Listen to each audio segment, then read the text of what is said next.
मैं जब बड़ा हो रहा था तो सब कहते थे कि हमारा परिवार संपूर्ण परिवार है। हम काफी जगहों पर जाते रहते थे क्योंकि हमारे पिता एक पादरी हैं और हर कोई उन्हें बड़े सम्मान से देखता है। मेरी माँ भी कमाल की महिला है और उन्होंने भी कई प्रोजेक्ट किए हैं। लेकिन ऐसी बेहतरीन लगने वाली जिंदगी के बावजूद इयान डायनसन ने एक जबरदस्त राज छिपा रखा था। दरअसल मेरा एक करीबी रिश्तेदार एक ऐसा काम कर रहा था जो उसे नहीं करना चाहिए था। सेक्स संबंधी इयान के अनुभव सिर्फ 4 साल की उम्र में शुरू हो गए थे। ऐसा तब हुआ जब वो अपने एक साथी के साथ खेल रहे थे। हम एक बार लुका छुपी खेल रहे थे, तभी उसने गलत काम करना शुरू कर दिया।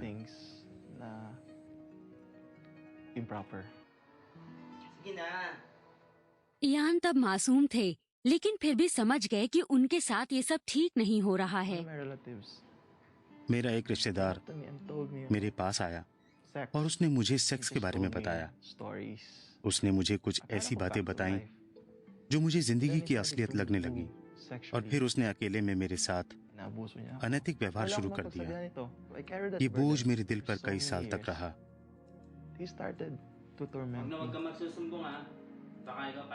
उसके पास एक बहुत ही ताकतवर जरिया था। डर और शर्मिंदगी का एहसास इयान के भीतर गहराई तक जम गया और वो अकेलापन और भ्रम महसूस करने लगे। उनके पास ना तो कोई बात सुनने वाला था और ना ही कोई मदद करने वाला।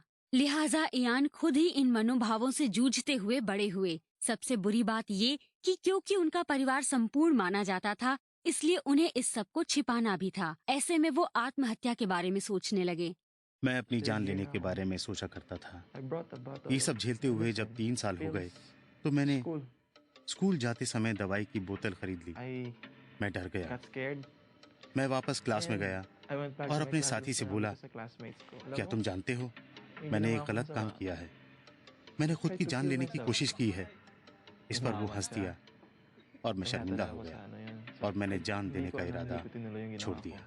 आत्महत्या में नाकाम होने पर इयान और भी परेशानी महसूस करने लगे। उन्होंने खुद को तकलीफें देना शुरू कर दिया। मैं इतना ज्यादा परेशान हो जाता था कि दीवार से सर टकराने लगता था। कभी कभी मेरे सिर से खून निकलने लगता था, लेकिन किसी को इस बात का पता नहीं चल पाया कि मेरे साथ कुछ गड़बड़ है। उनकी ये स्थिति तब और भी बदतर हो गई जब 1992 में उनकी महिला मित्र को अमेरिका वापस जाना पड़ा और वो अकेले रह गए। मैं घर में अकेला था। हमारे बाथरूम में हाइड्रोक्लोरिक एसिड की एक बोतल रखी थी। एक रात में सीढ़ियों से उतरकर बाथरूम तक गया और सोचने लगा कि ये एसिड पी जाऊं। तभी मुझे फोन नजर आया और मैंने 700 क्लब को फोन किया। फोन उठाने वाले व्यक्ति ने कहा कि तुम्हारा जीवन अब भी जीने योग्य है। उस रात मुझे ये बात एक जादू जैसी लगी। लेकिन मुक्ति की उनकी प्रक्रिया इतनी आसान नहीं थी। मैं इतना निराश हो गया था कि मुझे 5 दिन तक अस्पताल में रखना पड़ा। मुझे हर समय बस डर ही लगता रहता था। मैं भविष्य के प्रति डरता था, अतीत के प्रति डरता था। मुझे अजीब अजीब आवाजें सुनाई देती थीं, लेकिन मेरे पास बात करने के लिए कोई नहीं था। मैं बस खुद से ही बातें करता रहता था। मेरे पास करने के लिए सिर्फ एक ही काम था और वो था लगातार दीवार से सिर को टकराते रहना। इयान जानते थे कि उन्हें अपनी समस्या की जड़ को खुद ही खत्म करना होगा। तब उनका परिचय होप ऑफ लाइफ नामक एक संगठन से कराया गया। यहाँ परमेश्वर ने उन्हें ऐसे लोगों से मिलने का अवसर दिया जो सभी बचपन में यौन शोषण का शिकार हुए थे। क्षमा करने की शक्ति एक ऐसी चीज थी जिसने इयान को इस सबसे आजाद होने में मदद की। इससे जीवन के प्रति उनका बिल्कुल नया नजरिया विकसित हो गया। मुझे उन लोगों को एक पत्र लिखना था जिन्हें मैंने चोट पहुंचाई थी और उन लोगों को भी जिन लोगों ने मुझे चोट पहुंचाई थी। इस चिट्ठी को लेटर ऑफ रिकंसिलिएशन कहते हैं। मैं जानता हूं कि तुमने मुझे आहत किया है, लेकिन मैं अब ये मामला खत्म करना चाहता हूं। मैं तुम्हारे साथ एक बढ़िया और खुला रिश्ता रखना चाहता हूं जिसमें क्षमा हो। मुझे लोगों से भी क्षमा मांगनी थी।